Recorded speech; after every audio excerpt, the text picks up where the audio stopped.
พอสิให้อัน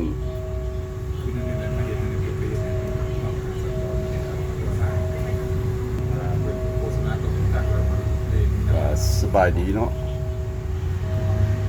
ปัจจุบันนี้ข้าพเจ้าก็ยืนอยู่ตรงในรถ BRT ซึ่งรัฐบาลเพิ่นได้ยกโปซึ่งรัฐบาลเพิ่นได้เปิดกว้างเนาะในระยะน้ำมันขาดแคลน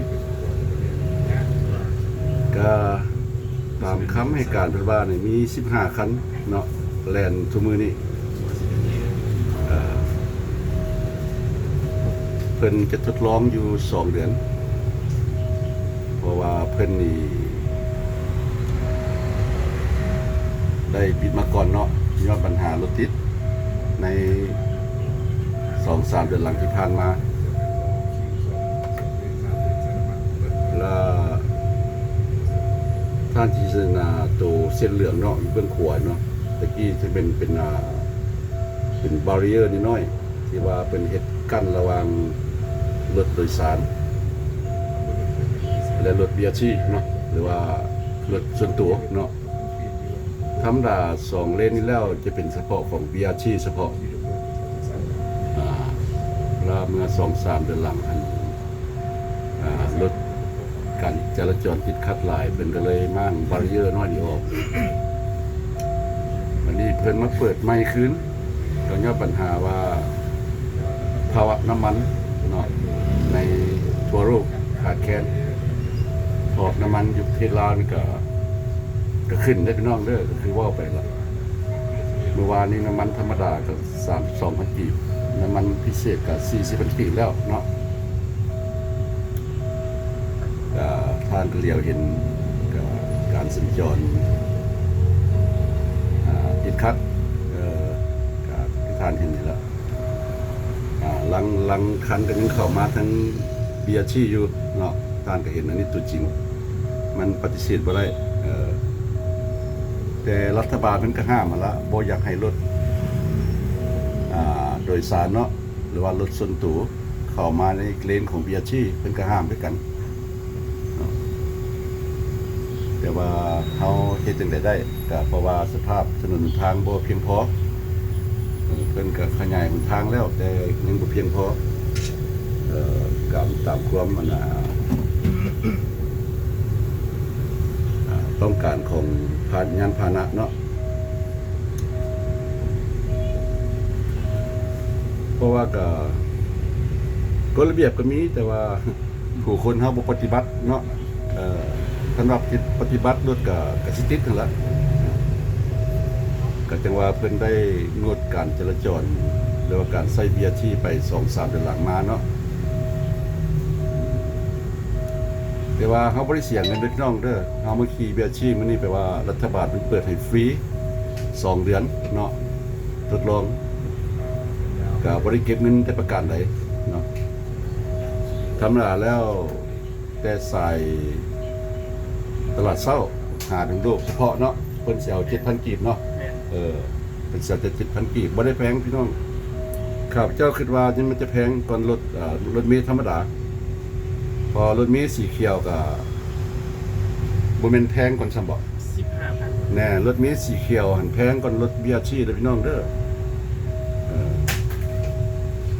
เป็นหยังเพิ่นใช้เฉพาะแต่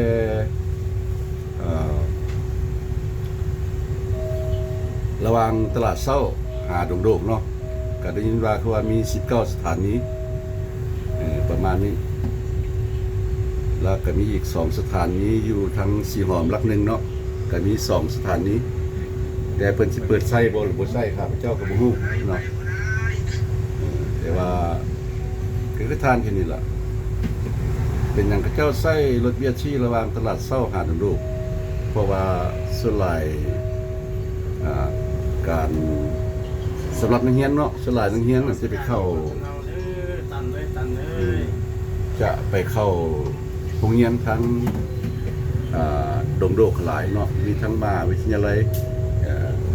ก็มีหลายๆโรงเรียนเพราะว่านักเรียนก็ใช้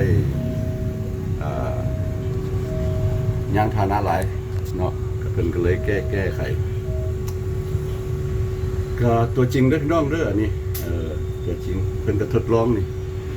คนขับรถว่าเพิ่นเอามาลอง2เดือนสิรอดบ่นี่นะปัญหาเรื่องนี่ละแขกมาอีกแล้วก็ปัญหาที่ว่าผู้ใช้ยานพาหนะบ่ได้บ่ปฏิบัติตามกฎรัฐบาลเพิ่นออกมาเนาะก็ใช้เพิ่นมายืนน่ะให้ตำรวจมายืนแต่ละงานก็สิบ่ได้แต่ละงานสิบ่ได้ที่ละครับเจ้าจังว่าประเทศลาวนี่ต้องการถนนอีกเนาะต้องการถนนอีกเพราะว่ารถนี่มันหลายกว่าถนนลาดซุมื้อนี่ทั่วโลกก็ฮู้ว่าประเทศลาวเฮานี่ขี่รถหลายว่าส่วนขี่รถหลายถึงว่าน้ำมันสิขาดแคลนก็ทานกระเบิ่งสิล่ะเนาะตัวจริงตัวจริง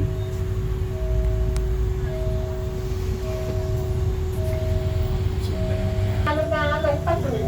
หลังจากรถจอดสมบูรณ์แล้ว We have arrived at station พวนพะเนา Please exit through the นี่ door ตัวจริงเนาะพี่น้องเนาะ after the bus has come to a ก็ halt ปฏิเสธบ่ได้เพราะว่าก็คือข้าพเจ้าว่าล่ะเดี๋ยวนี้เฮาอยู่สถานีพลพะเนาเนาะก็ข้าพเจ้าก็ขี่ขึ้นมาแต่สถานีค่อยพลเข็งเดี๋ยวนี้ก็หาฮอดพลพะเนา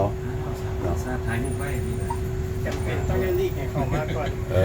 นี่ว่าเสียอัดไปเลยบ่เป็นอย่างนี้ บ่ได้ไปเล ไม่ ย ได้สารกระถาอยู่มัน เขาต่อกันมา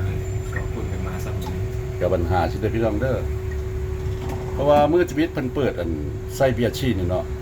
ก็มีตำรวจยามตามเพิ่นคำให้การเนาะยามก็เพิ่นก็มีข้อกฎระเบียบว่าบ่ให้รถส่วนตัวหรือรถโดยสารต่างๆเข้ามาในเลนของเบียร์ชีเพราะว่าเลนของเบียร์ชีนี่มีต่างหากคือเลนสีฟ้านี่ล่ะก็เจ้าก็เขียนใช้ว่าเบียร์ที่เฉพาะแต่ว่าก็เครียดนี่ล่ะเนาะก็สิจังได๋เนาะยังงงมาอยู่ บ่รีกนะห้องบ่รีกนะ ไม่ทำบริกแล้ว ห้องบ่รีกนะไปได้ไกลเข้าไป คันเขาต่ำเฮาเขาพิษเฮาบ่ แน่นอน ผิดใหม่อีก ประมาณลำไส้เลยหน่อย เรียกว่าตามคำให้การกับเจ้านี่มันจำเป็นเนาะตามสภาพสุขเสริญแต่ถ้าว่าเฮา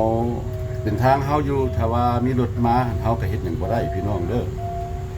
เฮาเฮ็ดหยังบ่ได้รัฐบาลเพิ่นก็จะแก้ไขปัญหานี้สุดเนาะตามเพิ่นนี่ตามเห็นฉะนั้นเพิ่นจึงว่าเอารถ15คันออกมาใช้ให้มหาชนขี่ฟรีโดยบ่เสียเงินจักอีกเนาะเพิ่นจะทดลองนี่เป็นระยะ2เดือนเด้อ2เดือนเนาะถ้า2เดือนเป็นจังได๋นั่นจะจังเบิ่งกันอีกไหมจังเบิ่งกันอีกไหมเพราะว่าเขาเจ้าก็มีไฟเนาะไฟหรืออันของรถเบียร์ชีไฟแดงเนาะแล้ว ยินดีต้อนรับทางทั้งหลายสู่รถเมล์ แกสุหลายรถกระชิกิดระยะนี่แหละพี่น้อง จากมุ่งหน้าไปทาง มหาวิทยาลัยแห่งชาติสุงโดรถกำลังจะออกตั๋ว มื้อนี้ก็มีการประชุมซ้ำมีการประชุม การประกบผมและ ก็อยู่เบื้องขวาของ ICPC ของสกรีนนี่เนาะ ที่ต้องการลง ก็ คณะการเขียน จะมีรถตำรวจนำพา Direction National University ผู้นำหรือว่ามีผู้นำมีกองประชุมเนาะในประเทศลาวหรือว่าเพราะว่าบนหอประชุมแมันอยู่รักห้าเนาะเนี่ยเพิ่นมีการประชุมใหญ่เพิ่นก็สิไปประชุมอยู่รักห้าทางก็สิได้ยินเนาะในรถเบียร์ชี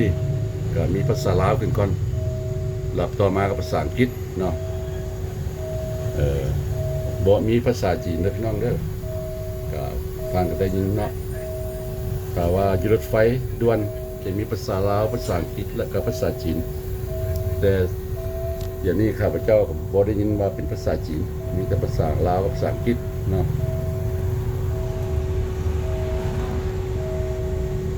Yeah, good morning. I'm here at the BRT in Vientiane capital.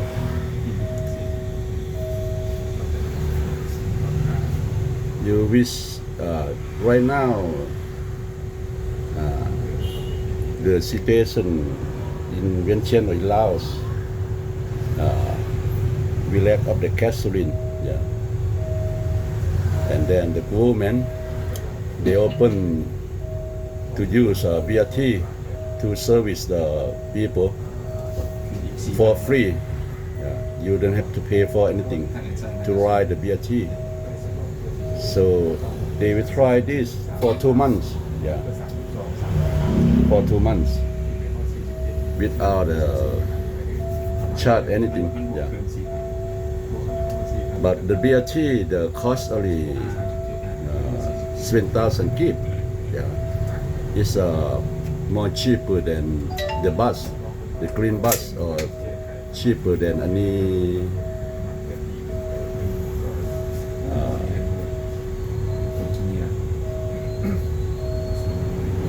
fare of the service of the taxi or the bus. Yeah. Because right now in Vientiane capital and in Laos, the price of the gasoline is increased a lot. Like yesterday, the regular gasoline is 32,000 kip. The premium or special gasoline is 40,000 kip per liter. As you know, like 3.7 liter become the 1 gallon. Okay, multiply yourself. And the government they use the BRT to service like they bring out like 15 of them, yeah. But they got more than that, like over 50 BRT in Vientiane, yeah. But they try out only 2 months, okay, with 15 BRT, yeah. And they have total like 19 stations in Vientiane capital. As you know, the BRT they didn't service all around the Vientiane capital. Yeah. They service only from Talat Sao Mall to University of Nation of Laos at Dong Do village. Yeah. Because over there they have like more school or more college or more university in the same area. That's why they try to solve the problem with the traffic jam.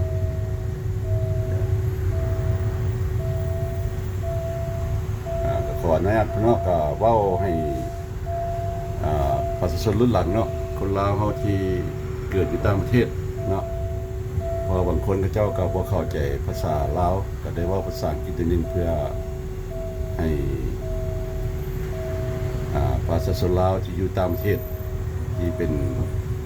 เชื้อสายลาวเนาะก็ให้เข้าใจนำกัน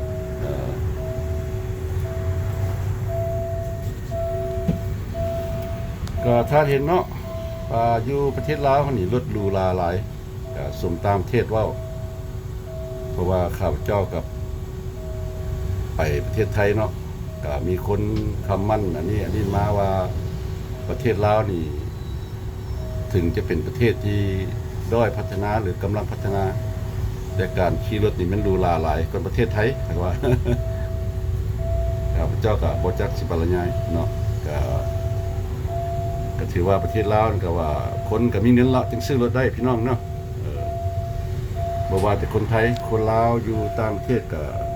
ก็เห็นแล้วเนาะเขาเจ้าก็ว่าออกจากปากออกมาแล้ว Yeah, two lane supposed to be the BRT lane only. On both sides, we have the BRT lane, but you know, you see the traffic. Some they still get into the BRT lane.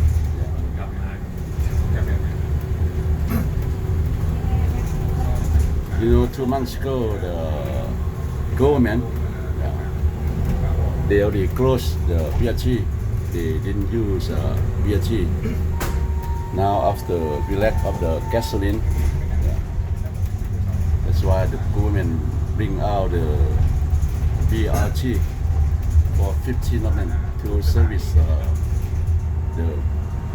population or the people for free for 2 months. Yeah. Even the charge only 7,000 kip. Yeah, only 7,000 kip. อันนี้ก็เป็นสถานีรักหาพี่น้องเด้อที่รักหาหรือว่าบ้านจอมนี้เนาะ พวกเขาได้รับถึงสถานีรวมกับซุปเปอร์โฮมและการความรู้สากล ICTC กรุณาลงประตูหลังจากรถจอดสมบูรณ์แล้ว We have arrived at station International Cooperation and Training Center ICTC please exit through the door after the bus has come to a complete stop ทางก็ได้ยินเนาะก็อยู่ในรถเพิ่นก็จะมีการประกาศเป็นภาษาลาวและภาษาอังกฤษ You see in the BRT they have like a announcer with announcement by Lao language and English language. Yeah. รถกำลังจะออกตั๋วกรุณาจับเท้าสถานีต่อไปพิพิธภัณฑ์ไก่สดพรหมวิหารผู้โดยสารที่ต้องการลงกรุณาซักเขียน Welcome aboard BRT Direction ผมอยู่ที่ในที่รถ BRT นะกำลังทดลองขึ้นมาที่รถ BRT ที่นครเวียงจันทร์น้ำมันมีปัญหาเรื่องน้ำมันนะมันขาดแคลนที่เวียงจันทร์รัฐบาลลาวก็เลยเอารถ BRT 15 คันออกมาใช้เพื่อบริหารประชาชนโดยไม่ได้เก็บตังค์อย่างไรทำงานแล้วเขาจะเก็บตังค์คนหนึ่ง 7,000 กีบก็ไม่แพงก็ถูกก่อนรถโดยสารอื่นนะไม่ว่าจะเป็นรถเมล์รถอะไรนะแม่นเบียร์ที่ก็ถูกกว่ารถโดยสารอื่นที่2 เลนนี่จะเป็นเลนของเบียร์ที่เฉพาะแต่คุณจะเห็นรถส่วนตัวหรือรถต่างๆนะเข้ามาในเลนของเบียร์ที่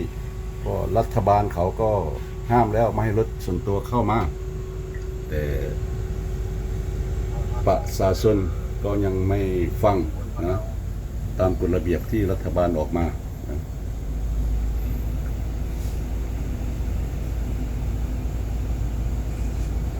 ก็คุณจะดูนี่ก็รถโดยสารส่วนตัวแล้วเอารถส่วนตัวก็อยู่ในเลนของเบียร์ที่แล้วทั้งที่รัฐบาลออกกฎระเบียบไม่ให้ยานพาหนะไหนๆเข้ามาในเลนของเบียร์ที่นะ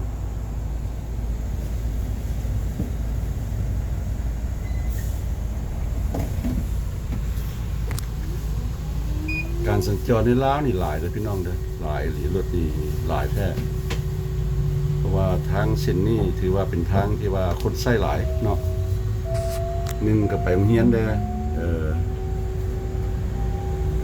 ทางเฉลียวเห็นที่ว่ารถจักรหลาย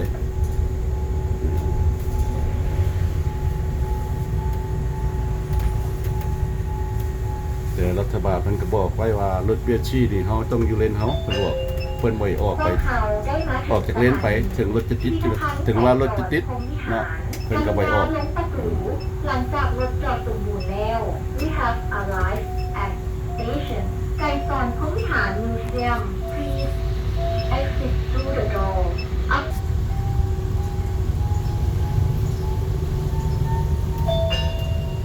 ยินดีต้อนรับทางธรรมดามันก็เขาจะใส่มอนิเตอร์เลยบ่ยังบ่ใส่มอนิเตอร์อยู่แถวใกล้เดินกีฬาแห่งชาติก็มอนิเตอร์ใหญ่นะเป็นสกรีนยังบ่ได้ใส่แต่เนาะSOS ผู้โดยสารที่ต้องการลงกรุณาซักเขียน Welcome aboard BRT Direction National University of Laos ศู พี่น้องเห็นรถอีกคันหนึงเนาะก็คือว่าล่ะ15คันเพิ่นเอามาใส่15คันเท่านั้นทั้งๆที่มี50กว่าคันอย่าเดี๋ยวนี้ก็แล่นน้ำก้นนี่ก็2คันติดกันอยู่นี่เนาะก็คือพระเจ้าเว้าล่ะข้าพเจ้าเว้ามันมีแต่ว่าระยะนี้ล่ะรถติดหลายระยะ7:00 นหา8:00 นเนาะหรือว่ายามแรงก็ประมาณ4:00 นหา6:00 นแรงเนาะเพราะว่าคนจะเลิกคนจะไปเข้าโรงเรียนเนาะไปล่าเหตุการณ์แล้วก็ตอนแรงมาก็เป็นว่าเลิกการเลิกเรียนก็รถจะติดหลายเนาะคนก็ถ่าใส่น้ำมันพี่น้องเด้อเด็กแต่น้ำมันเสื้อไฟลาวนี่สิบ่ขาดเนาะรัฐวิสาหกิจน้ำมันเสื้อไฟลาวนี่สิมีแต่ละปั๊มแต่ว่าถ้าว่าเป็นของบริษัทอื่นคือน้ำมันเสื้อไฟPPT เนาะเป็นน้ำมันของบริษัทไทยสิก็จะขาดน้ำมันแต่ว่าน้ำรัฐวิสาหกิจน้ำมันเสื้อไฟลาวสิบ่ขาดมีน้ำมันตลอดตามคำให้การของมหาชนเนาะป้อนข้อมูลข้าพเจ้าแม่นตัวจริงเมื่อวานนี้ข้าพเจ้าก็ไปเบิ่งหลายสถานีก็หมายความว่าน้ำมันรัฐวิสาหกิจน้ำมันเสื้อไฟลาวนี่สิมีน้ำมันตลอด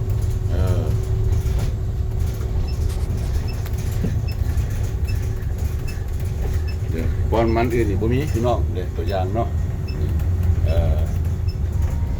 ก็สิมีแต่บริษัทรัฐวิสาหกิจ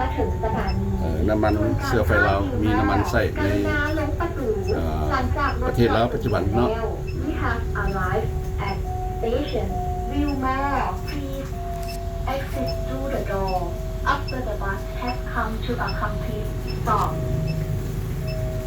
You know what's Laos state fuel company they do have the gasoline for the population even some company they run out the gasoline but in Vientiane right now I saw the Laos state fuel company they have the gasoline for the population จะมุ่งหน้าไปทางมหาวิทยาลัยแห่งชาติเพราะที่ลาวเขามีบริษัทน้ำมันนะถึงบริษัทอื่นจะไม่มีน้ำมันนะแต่เขาเรียกว่าบริษัทรัฐวิสาหกิจน้ำมันเสื้อไฟลาวจะมีน้ำมันใช่เป็นประจำก็คุณจะเห็นได้มีคนใช้งานพาหนะก็ยังเยอะนะถึงรัฐบาลจะเปิดเอารถ BRT ออกมาให้ขี่ฟรีแต่คนก็ยังใช้รถส่วนตัวเยอะมากเนี่ย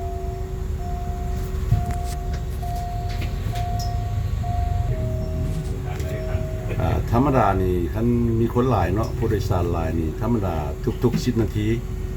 ก็เจ้าสิจอดตามสถานีต่างๆเนาะถ้าบ่มีคนก็เจ้าก็ไปต่อส่วนหลายแล้วแต่ละสถานีแต่คือต่างประเทศเนาะก็ทุกๆ5 นาทีเนาะท่านเห็นอยู่ตามประเทศว่า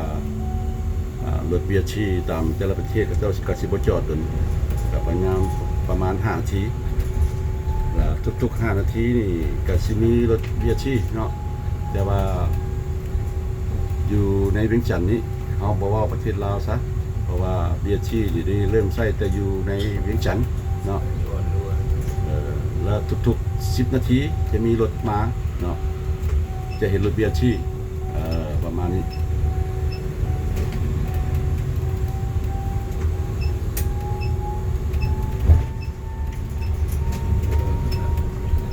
อันนี้ก็น้ำมันนะก็ยังมีอยู่พี่น้องเด็กน้ำมัน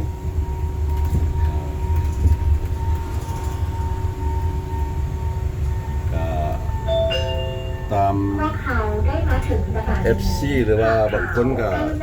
เมื่อคืนนี้ว่าทางประเทศไทยนี่บ่มีฮอดน้ำมันที่ใส่เนาะแต่ลาวเขาก็ยังดีอยู่ยังมีน้ำมันให้ขายเนาะ You see the Lao still are okay. Emission still okay. We still have gasoline. Yeah. รวยเลย To โอ้ get ยประมาณเลย to the people who need it.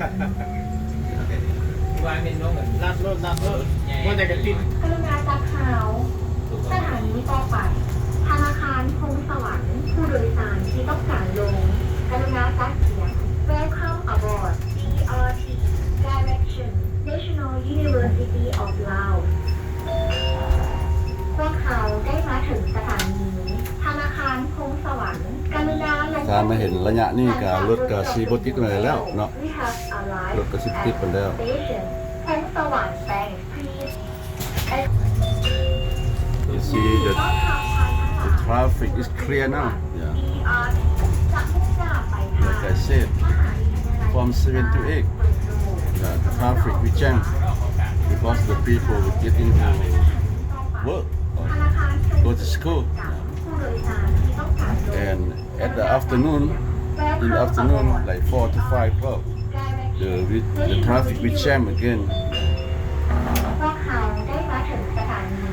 ธนาคารส่งเสริมกสิกรรมกรุณาลงประตูตรงโดจะบัส ก็ข้าพเจ้าขี่มานี่เนาะแต่ละสถานนี้นี่ตามสังเกตเนาะเพิ่นก็เฮ็ดไว้จุดสำคัญเลยพี่น้องเลยจุดบนห้องล่าของการเนาะคือตัวอย่างมีพนักงานพงสวรรค์ก็ลงไป 3-4 คนก็รถจอดแล้วก็ย่างไปเหตุการณ์เลยเนาะก็ดีกันใส่รถใหญ่มาหรือว่าใส่รถจักรมาก็ประหยัดเฮาอีกเนาะก็ประหยัดเฮาอีก After the bus has come out สถานีต่อไปสะพานมือผู้โดยสารที่ต้องการลงกรุณาซักเสียง Welcome อันนี้ aboard ก็อยู่สีแยกดงโดกพี่น้องเด้อ National แต่ว่าจุดสำคัญแล้วเนาะสีแยกดงโดกแล้ว The bus is แต่ว่ารถเบียชีนี่มาฮอดแต่เขตนี้บ่ได้ไกล the next station is บ่ได้ไกลนี่ไปเนาะไปฮอดหนอง wishing to arrive ดอนนูนดอนติ้วบ่ได้ไปเด้อพี่น้องเด้อเข้าใจสั้นก็ครับจะได้เว้าไปแล้วรถเบียชีนี่เพิ่นใช้เพียงแต่ใน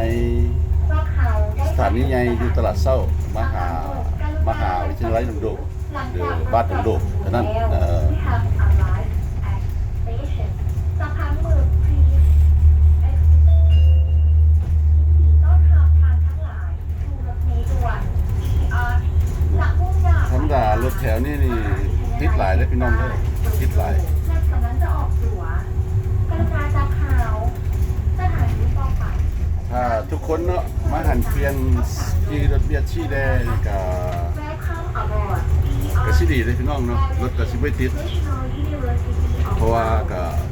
เพิ่นสร้างไว้นี่เป็นบนจุดสำคัญ Please hold on to the handrail แต่ละหม่องเนาะท่านจะออกจากนี่ไปตลาดเช้า ไปซื้อเครื่องของมาขายเนาะสมมุติกับขี่บ้าชีนี่เบี้ยที่นี่ไปก็ได้ตามครับเจ้าคิดเนาะอันนี้ตามแนวคิดดอกแต่ว่าส่วนหนึ่งซอยกันที่ว่าพอใช้รถใหญ่แล้วมาหันขี่รถเบียชีนี่ก็การจราจรก็สิดีหลายเนาะก็สิบ่เข้าข้างอันนี้อันนี้อยู่เขตดงโดกเรื่องเด้อถ้าว่าผู้ใดเคยอยู่บ้านนี้เนาะอยู่ต่างประเทศนี่ก็เจริญหลายเนาะเจริญหลาย เขาได้มาถึงสถานีตามคือกรุณาลงประตูหลังจากรถจอดถูกอยู่แล้ว We have arrived at กรุณาฟังเสียง Welcome aboard BRT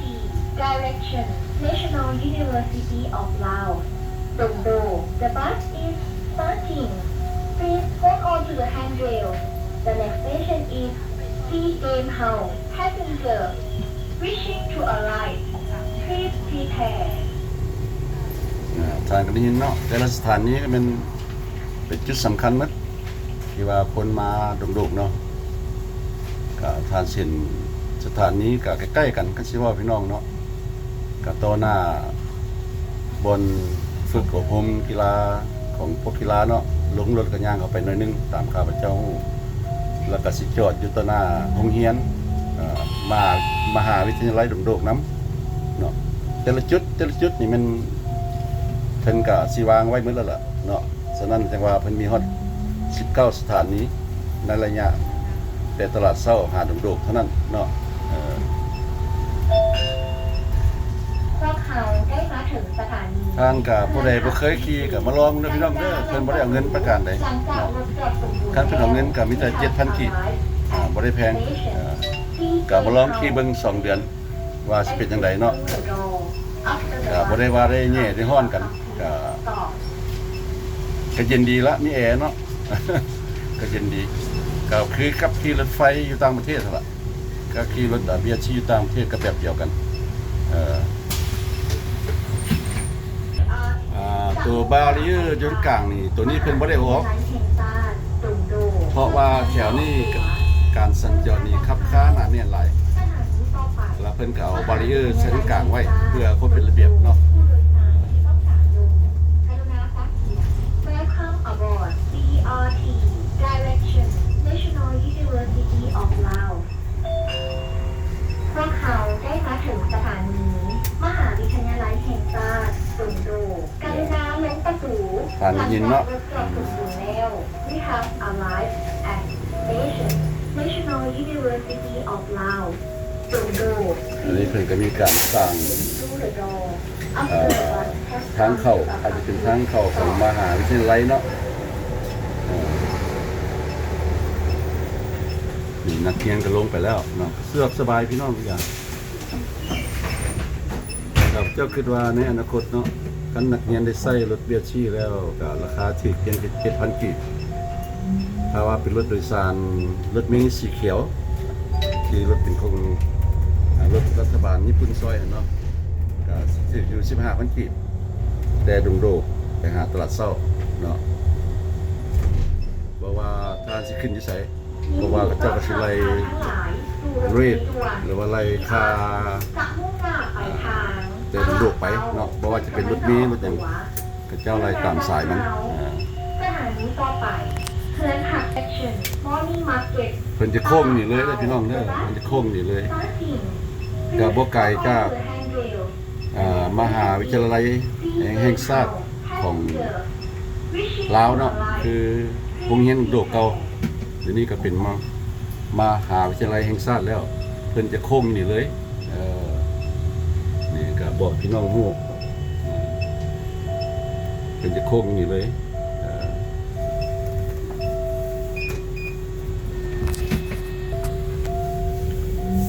แต่อันนี้ก็สิมีปตำรวจเพราะว่าการจราจรแถวนี้คันย้ำเข้าเฮียนนี่หรือว่าย้ำเลิกเฮียนเนาะแถวนี้รถจะติดหลายดีพี่น้องแถวดงโดกนี่เพราะว่าข้าพเจ้าเคยมาสังเกตการแล้วเนาะทีนี้ก็เป็นเวลาที่ว่า8 โมงกว่าแล้วคนก็เข้าล่าเข้าการเข้าเฮียนแล้วรถก็สิบ่ติดปานใดเนาะ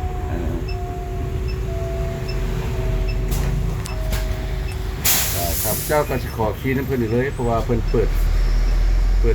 ให้ขี่ฟรี2 เดือนเนาะข้าพเจ้าก็บ่ได้ลงได้ประกันแต่ว่ามื้อนี้สิขอขี่อ้อมน้ำเพิ่นเลยผู้หลับไปฮอดตลาดเช้าผู้หลับแล้วก็สิกลับมาจุดที่ว่าครับเจ้าขึ้นคือค่อยบ้านคนเข็งเนาะ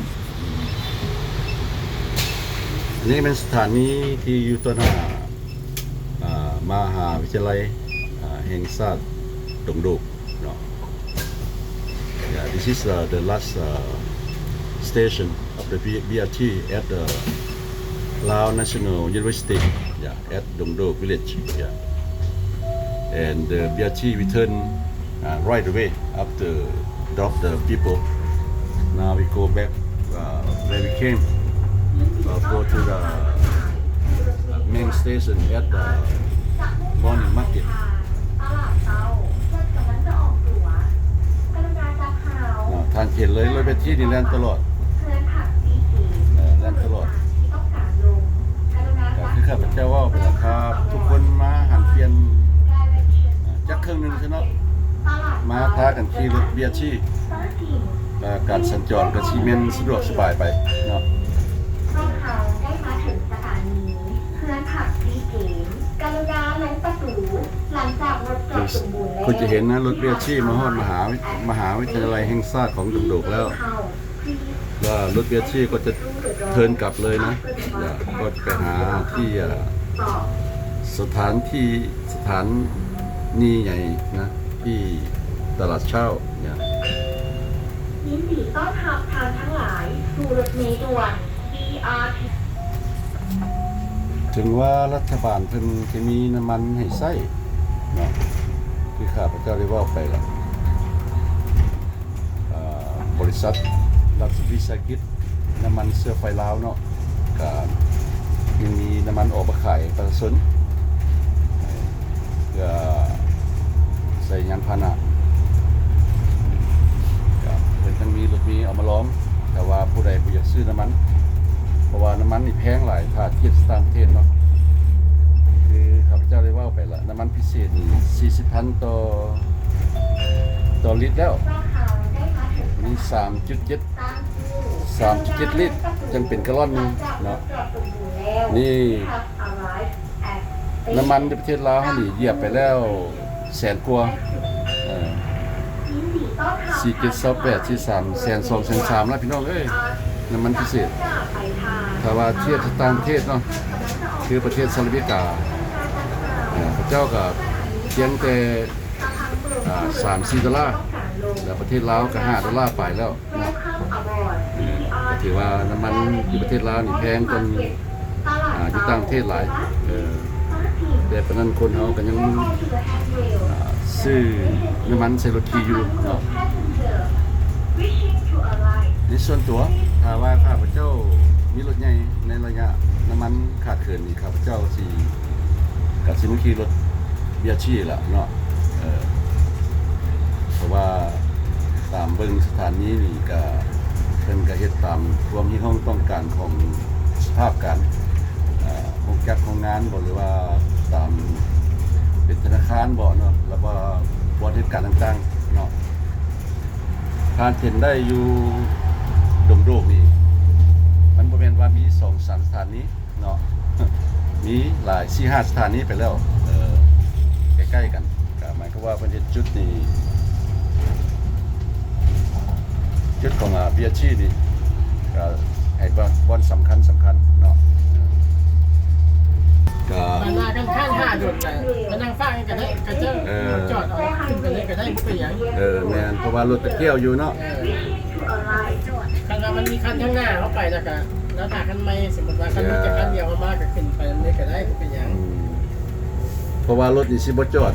ฮอดจุดแล้วก็โค้งมาขึ้นเนาะโค้งรถครับจะได้ว่าไปละรถที่สอบจากตลาดเศร้าแล้วก็ไปฮอดดงๆก็เกี่ยวขึ้นรถถ้าบ่มีผู้โดยสารถ้ามีผู้โดยสารก็จะกระจอดเอาเนาะ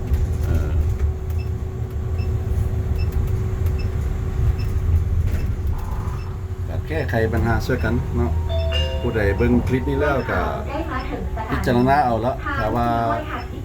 ท่านมีรถโดยสารแล้วก็ท่านมีรถส่วนตัวเพราะว่ารถจักรรถใหญ่เนาะก็พยายามหลีกเลี่ยงอย่าเข้ามาทางเลนของเบียชี่กับเจ้าเนาะพยายามซอยกันซะละคันพวกเฮาบ่แก้ไขซอยกันแล้วก็บ้านเมืองก็สิบ่สะอาดงามตาเด้อพี่น้องเด้อนี่ก็เบียชี่นึงก็มาอีกแล้วเนาะ15คันเป็น15คันเพิ่นออกมาใช้อย่า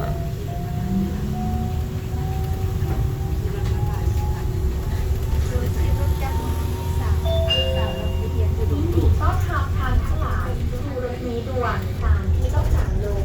กรุณาซักเสียง Welcome aboard BRT นี่ก็เป็นธนาคารส่งเสริมกสิกรรมจำกัดเนาะเป็นก็มีสถานีให้แล้วถ้าว่าผู้ใดเฮ็ดการอยู่นี้ลงแล้วก็ย่างไม้การประหยัดน้ำมันไปเพียงแต่ตัวอย่างนะพี่น้องเนาะพวกเขาได้มาถึงสถานีธนาคารส่งเสริมกสิกรรมกรุณาหลังจากรถจอดสมบูรณ์แล้ว We have arrived at the station ทางเห็นเนาะก็มีผู้โดยสารมีผู้โดยสารก็บ่แม่นน้อยแต่เที่ยวก็หลาย ธนาคารกรุงสวรรค์ผู้โดยสาร ว่าเพราะผู้ใดบ่เคยขี่ก็มาลองเบิ่ง มาลองเบิ่งแล้วก็สิรู้คนขับเบียร์ชีนี่ก็ใจดีเนาะพยายามแก้ไขปัญหาถ้าว่ามีบนใดที่ว่ารถติดก็เจ้าก็สิมีกลุ่มเจ้าลงเว้ากัน แล้วก็สิไปป้อนให้แก้ไขเนาะไปป้อนให้ทางสถานนี่ไงว่าเป็นจังได๋สภาพการเพิ่นก็สิไปแก้ไขในอนาคต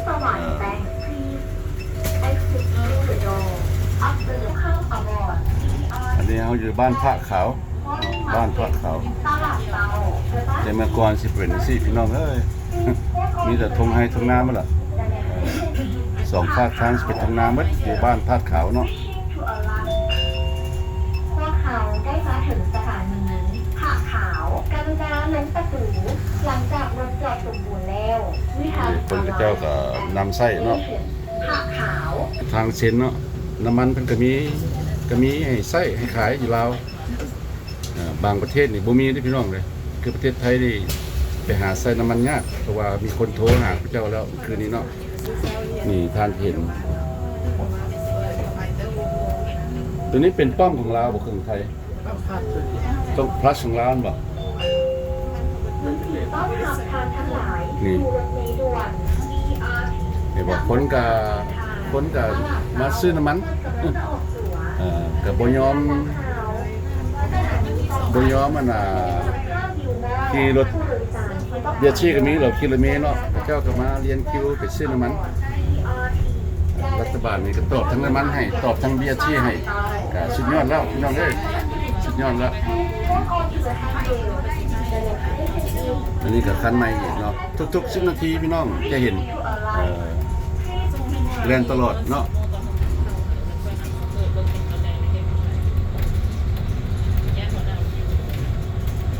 มาถึงสถานีส่วนการข้ามวิวมอกรุณาลงประตู ไปบอกคือสถานนีนี่เป็นกระจอดบนวิวมอกับบนคนที่ว่าไปช้อปปิ้งมีห้างอาหารมีอย่างต่างๆเนาะเป็นจุดสำคัญเนาะเพิ่นสร้างหมายก็ว่าสร้างใส่บ่แม่นบ่จุดเพิ่นก็สร้างจุดสำคัญหมดตามเบิ่งเนาะ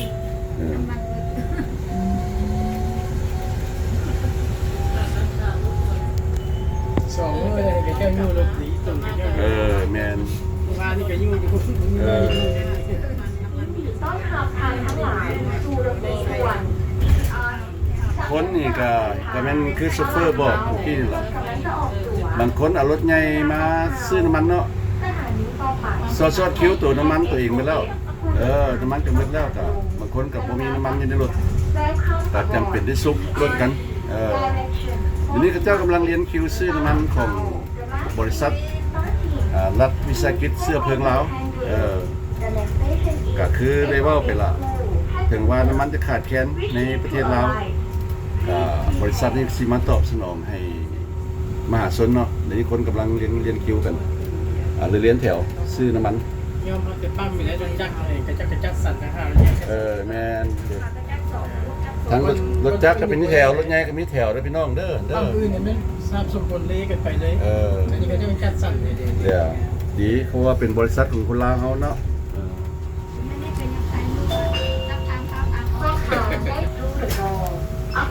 ทุกการบริหารการเซอร์วิสเนาะการรับใช้ในนครเวียงจันทน์นี่ถึงว่าสิมีรถมีสีเขียวมีรถก๊อกรถอูเบอร์สีฟ้ารถแท็กซี่สีส้มรถตุกๆกันยังแล้วนี่เพิ่นก็มีเบียร์ชีให้แล้วเนาะแต่บางคนก็ยังหันใส่รถใหญ่อยู่เนาะอันนี้ก็ข้าพเจ้าก็บ่เข้าใจใส่น้ำมันเท่านึงก็เดี๋ยวนี้เต็มทางก็เกือบฮอด$100แล้วพี่น้องนะบางคนหลานข้าพเจ้าไปใส่เมื่อวานนี่ก็ใส่150,000ก็ยังบ่เต็มถัง1,500,000ก็ยังบ่เต็มถังเนาะใส่น้ำมันนี่ก็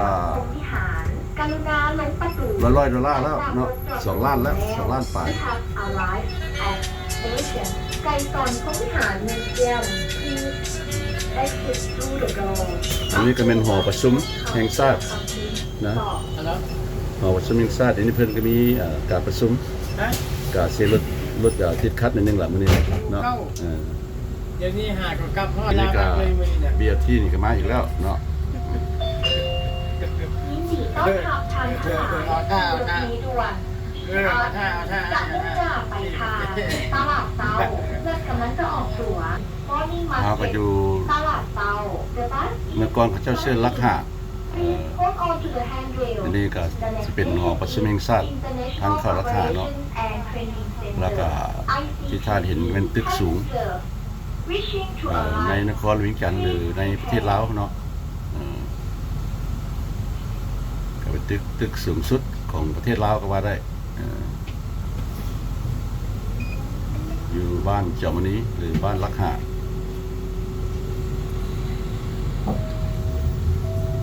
เดี๋ยวนี้ก็จะเป็นโรงแรมวิน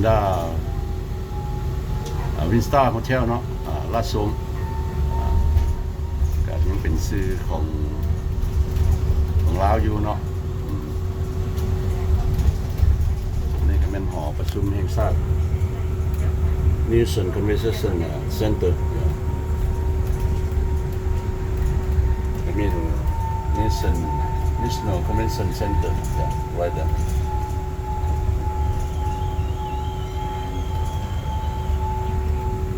There's a high-hazard breeding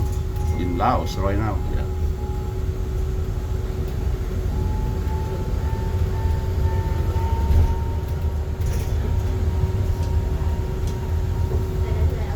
Last Wong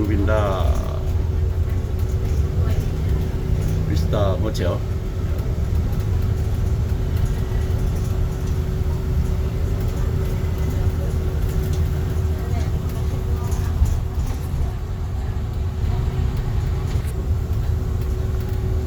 Hồng Hiem Lát Xuống no. Vanda Vista no. Lát Xuống Vanda Vista Hotel The highest breeding in Laos ถึงสถานีศูนย์การสุขภาพและการสากล ICTC กรุณาลงประตูหลังจากรถจอดสมบูรณ์ อันนี้ก็เป็นค่ายสำพุททหารไผ่ชิมูแต่เก่าเนาะเป็นบ้านจอมนี้หรือว่าบ้านลักหะ ICTC please exit through the door after the bus ยกตัวอย่างเลยพี่น้องเนาะข้าพเจ้าก็ท่องเที่ยวมาหลายแล้วก็อยู่ต่างประเทศก็40 ปีแล้วเนาะ40 กว่าปีแล้วส่วนหลายคนก็เจ้านี่สิบ่ใช้รถส่วนตัวหลายเด้ก็เจ้าจะใช้รถเมล์เนาะหรือว่ารถเบียชี่หลาย เนาะผู้โดยสารที่ต้องการลงกรุณาซักเสียง Welcome aboard ทีนี้ Direction Morning Market ถ้าว่าคือว่าราคาคนเฮามาใช้รถเบียชี่นำกันก็สิสะดวกสบายเนาะคือว่าบางคนก็ว่าป้อนข้อมูลให้ข้าพเจ้าเนาะเขาจะว่าคนลาวนี่มักบ่มักขี่รถเมล์เนาะบ่มักขี่รถตุ๊กๆบ่มักขี่รถก๊อกมักขี่รถส่วนตัวของตัวเองเนาะตามข้อมูลที่เพิ่นให้มาแต่บ่ธรรมดาละ2เลนนี้เนาะที่ท่านเห็นอยู่ใน2เบื้องของเส้นเหลืองนี่สิเป็นรถที่เป็นของ BRT เฉพาะเนาะที่เป็นของ BRT เฉพาะเลย Yeah, 2 lane over here supposed to be BRT only. Yeah. But like I said, yeah, the traffic jam, and then they have to use BRT lane. But the government already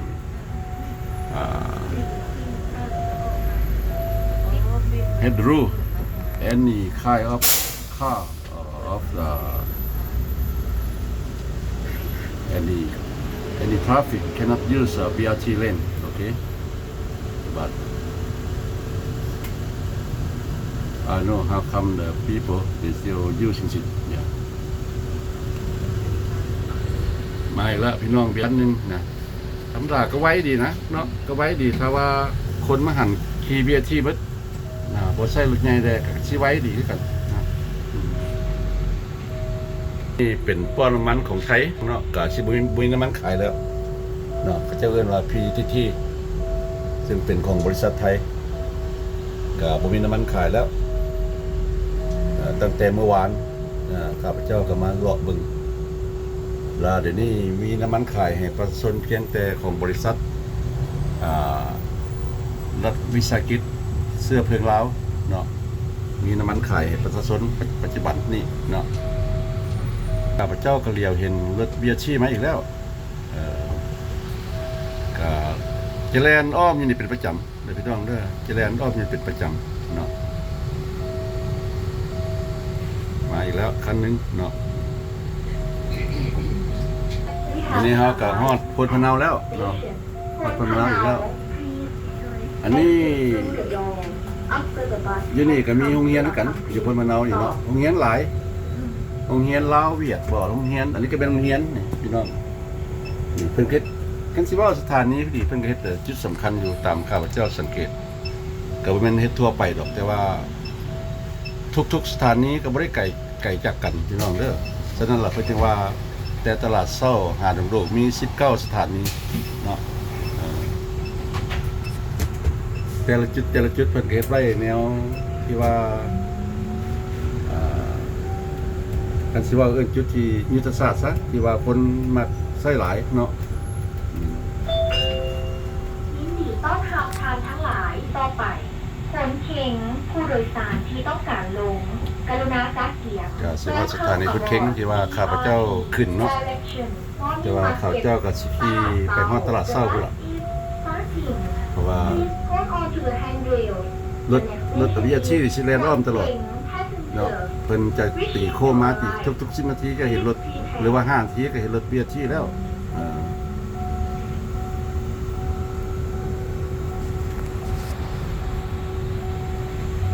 You see the car, they line up for the gasoline on the right hand side. Yeah.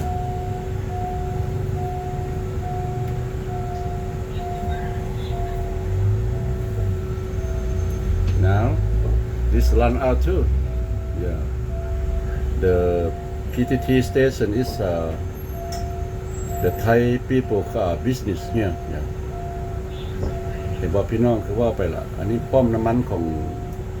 คนไทยเนาะมีการค้าในประเทศลาวเขาเจ้ากับบ่มีน้ำมันขายให้ต่างกับป้อมน้ำมันของลาวจะมีน้ำมันขายให้ข้าพเจ้าสังเกตกับแต่น้ำมันอื่นมาเนี่ยก็มีน้ำมันขายให้เกือบเสมอคือบริษัทรัฐวิสาหกิจเสื้อเพลิงลาวเนาะต่อไปก็เป็นป้อมน้ำมันของพลัสเนาะก็มีน้ำมันขายประชาชนด้วยกันที่ทานเห็นเนาะอันนี้ก็ได้ทุกบรรยากาศได้ทั้งการนำไส้เบียร์ชี่แล้วก็โดยรัฐบาลเพิ่นออกมาแลน15 คันโดยบ่ได้ทานบริจาคเงินเด็ดการใดในเวลา2 เดือนทดลองเนาะแล้วก็เพิ่นก็มีน้ำมันขายให้นะครับเอาใส่บ่ได้ละพี่น้องเนาะรถเบียร์ชี่กับขี่ฟรีมีน้ำมันไข่พร้อมเนาะใส่บ่ได้แล้วคือประเทศอื่นที่ยังยุ่งยากเนาะ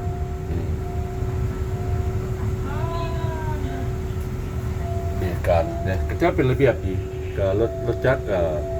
เป็นแถวไปเนาะก็เรียงคิวเข้าไปก็ยกย่องเพิ่นยกย่องรัฐบาลเพิ่นได้ตอบสนองตามความมีความต้องการของประชาชนเนาะอันนี้ก็มีอาชีพมาอีกแล้ว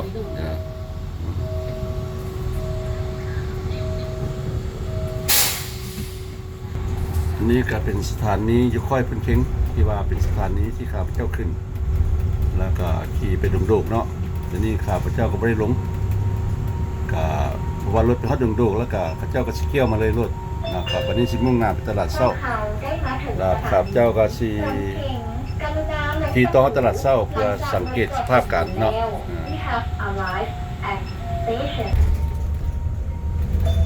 แต่ว่าตามข้าพเจ้าฮู้นี่เนาะเรื่องเบียร์ชี่นี่ เพิ่นจะเฮ็ดไปฮอด ทางตลาดเตา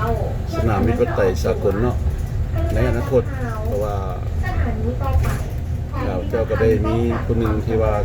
เป็นบริษัทของไทยที่ กรุณาจัดเสียง สร้าง Welcome aboard สถานีอยู่หลักหนึ่งเนาะหรือหลักสองนั้น ตลาดเตา รัฐบาลจะมีโครงการ ไปฮอดสนามบินก็ไตก็เป็นไปได้ในอนาคตเนาะนี่ก็กระทรวงป้องกันประเทศ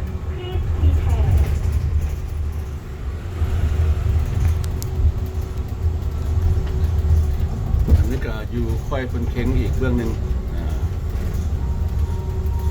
ก็สนามบินเดินท่าหลวงเนาะเดินท่าหลวงเฟี้ยวเดี๋ยวอยู่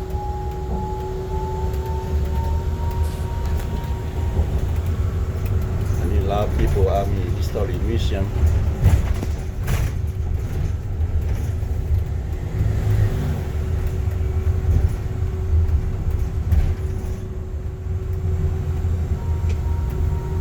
อันนี้ก็บ่ควรเข้ามาตัดนะบางทีต้องรอท่าก่อนธรรมดาแล้ว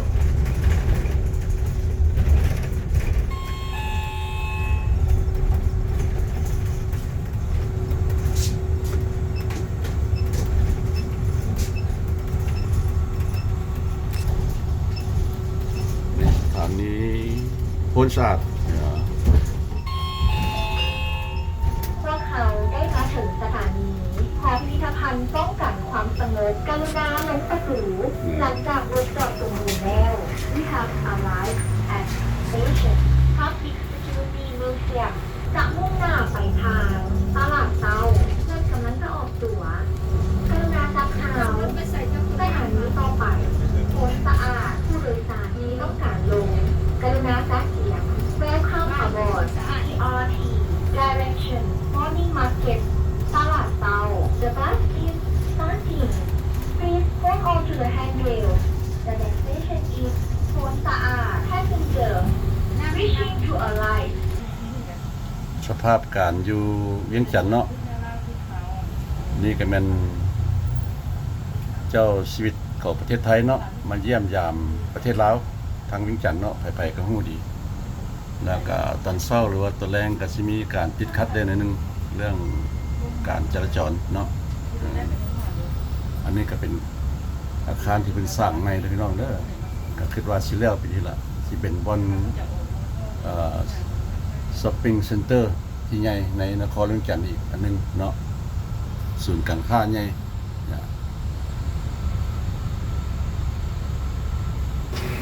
พอดีอยู่ทั้งหน้าสถานีเนาะในอนาคตทานก็จะเห็นตึกอาคารใหญ่ๆซึ่งเป็นบ่อนศูนย์การค้าเนาะก็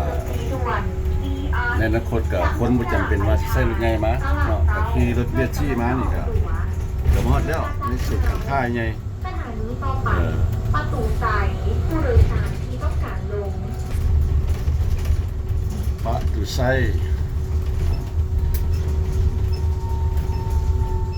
เอาฮอดอนุสาวรีย์แล้วเนาะกับความเก่าก็ในเขตนี้เป็นก็สิมีอนาคตก็สิมีอาคารใหญ่ๆเกิดขึ้นก็สิเป็นแบบโฮเทล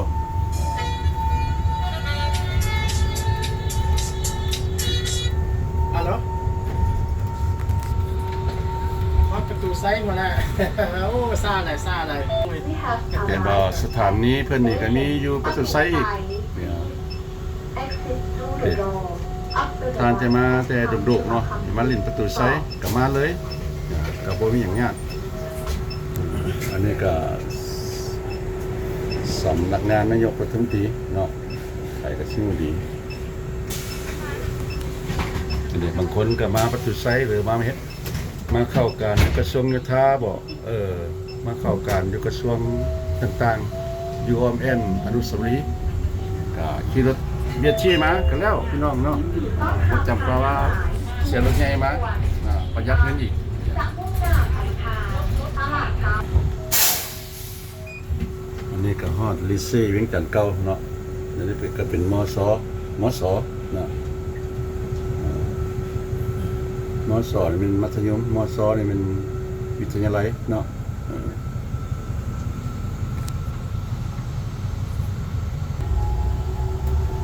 แต่ละคันกับเจ้าก็สิมีคิวกับเจ้าพี่น้องเด้อเปลี่ยนกันนั่นล่ะเนาะคันนี้ก็ไปฮอดถึงโดกลับบางคืนบางทีก็สิเข้าคิวแล้วก็สิมีคันอื่นแล่นต่อลานรถเบียร์ชี่นี่สิแล่นจน9 โมงคืนฮอด9 โมงคืนเป็นได้เลยพี่น้องเด้อ You know the BRT they will run until 9 o'clock okay at night time they make a route make a change maybe the bus the BRT arrive right now may go to the station and another one will come out again yeah. But remember they will run service only until 9 o'clock at night time yeah. คุณเชื่อไหมBRT ที่วินจันทร์จะบริการไปถึง9 โมงแรง9 โมงกลางคืนนะ พวกเขาได้ นี่ มาถึง สถานีธาตุฝุ่น ธาตุฝุ่นกรุณาลงประตูหลังจากรถ สถานีนี่ไงธาตุฝุ่นนี่ We have arrived at station ธาตุ วัดธาตุฝุ่น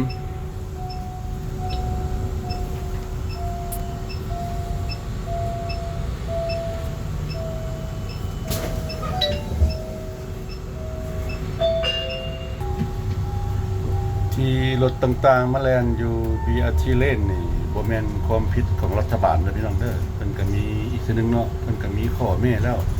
เพิ่นก็บ่อยากให้รถเข้ามาแล่นนี่ล่ะแต่ว่าใจเพิ่นแล่นขี่รถไปนำก้นแต่ละคนก็บ่ได้เนาะเราคิดแล้วเพราะว่าแต่ละคนก็บ่มีแนวคิดสร้างสรรค์เนาะแต่ว่าทุกคนแก้ไขซอยกันก็สิดีขึ้นไปหน้าเนาะ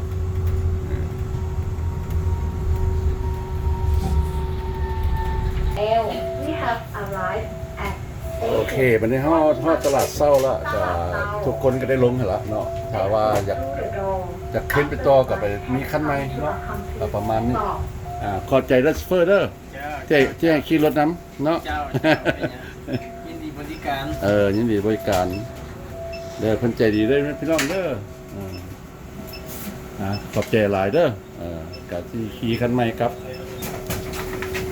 วันฮอดสถานีดุกๆแล้วเนาะเศร้าYeah, the last station is morning market. We are here. We have to get off. Yeah.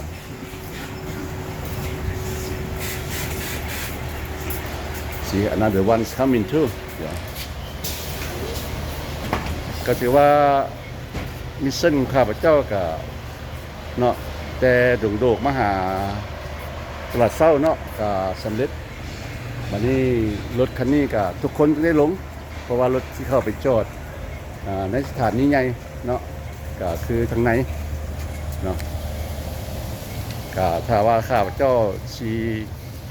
กลับเนาะก็ต้องได้ถ่ารถนี้ถ่ารถนี้ที่มีคันใหม่เนาะจะกลับไปก็ขอขอบใจที่เข้ามาชมก็อย่าลืมกดไลค์ให้ต้องเห็นและกดกระดิ่งเนาะSo I only got a last station here, yeah. Because the one I drive from Dongdok is that we get into the station now, and we use another BRT, yeah. Like I said, they have the 15 total, yeah, to solve the problem when we lack of the gasoline. So thanks for watching. Don't forget to like and comment please. ขอบคุณนะที่เข้ามาชมนะก็มาถึงสถานีสุดท้ายแล้วขอบคุณที่เข้ามาชมอย่าลืมกดไลค์ให้ความเห็นและกดติดตามด้วยนะครับขอบคุณมากๆครับ